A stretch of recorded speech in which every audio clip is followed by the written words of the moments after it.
Hi friends, வணக்கம். Welcome to Shanu Samayal. இந்த வீடியோல ரொம்ப டேஸ்டியான பருப்பு பொடி எப்படி பண்றதுன்னு பார்க்க போறோம். இது பண்றதுக்கு நான் 1/2 கப் அளவுக்கு பருப்பு எடுத்துர்க்கேன்.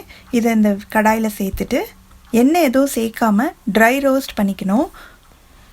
இந்த பருப்போட கலர் கொஞ்சம் லேசா மாற ஆரம்பிக்கும்போது இதுல ஒரு 3 போல காஞ்ச மிளகாய் சேர்க்கிறேன்.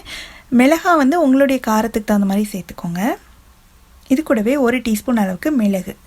அடுப்பு மிதமான தீயிலேயே வச்சு இந்த மிளகு, காஞ்ச மிளகாய், பருப்பு எல்லாமே நல்லா வறுத்துக்கணும். நல்லா கலந்து விட்டுட்டே இருங்க. அப்பதான் எல்லா பக்கமும் ஒன்று போல நல்லா வறுபடும்.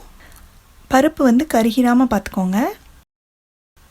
இப்போ பார்த்தீங்கன்னா நம்ம ஸ்டார்டிங்கில் இருந்ததை விடவே இப்போ துவரம்பருப்போட கலர் நல்ல கோல்டன் கலராக மாறிடுச்சு. இந்த ஸ்டேஜில் நான் ஒரு 2 பூண்டை நீல நீளமாக வெட்டி வச்சுருக்கேன். அதை சேர்த்துக்கலாம். பூண்டு ஆப்ஷனல் தான், உங்களுக்கு தேவைப்பட்டால் சேர்த்துக்கோங்க, இல்லாட்டி விட்டுடலாம். இந்த பூண்டையும் லேசாக வதக்கி விட்டுட்டு ஸ்டவ்வை ஆஃப் பண்ணிவிட்டு நான் அந்த சூடு இருக்கும்போதே ஒரு 1/4 ஸ்பூன் அளவுக்கு பெருங்காயத்தூளும் இதுக்கு தேவையான அளவுக்கு உப்பையும் சேர்த்துட்டு நல்லா கலந்து விட்டு அப்படியே வச்சிடலாம். இந்த பேனோட சூட்லேயே பெருங்காயம், உப்பு எல்லாமே வறுபட்டுரும்.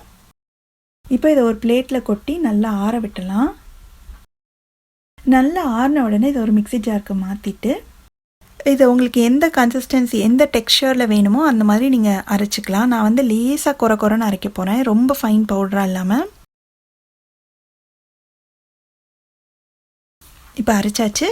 இது கொஞ்சம் ஆறின உடனே நல்ல ஒரு காஞ்ச ஏர்டைட் கண்டெய்னரில் போட்டு மூடி வச்சிட்டோம்னா 1 மந்த் வரைக்குமே நல்லாயிருக்கும். ஃப்ரிட்ஜில் வச்சிங்கன்னா இன்னுமே எக்ஸ்ட்ரா டைம் யூஸ் பண்ணிக்கலாம்.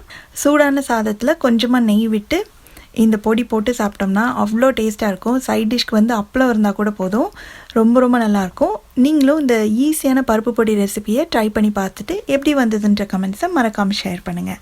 தேங்க்ஸ் ஃபார் வாட்சிங்.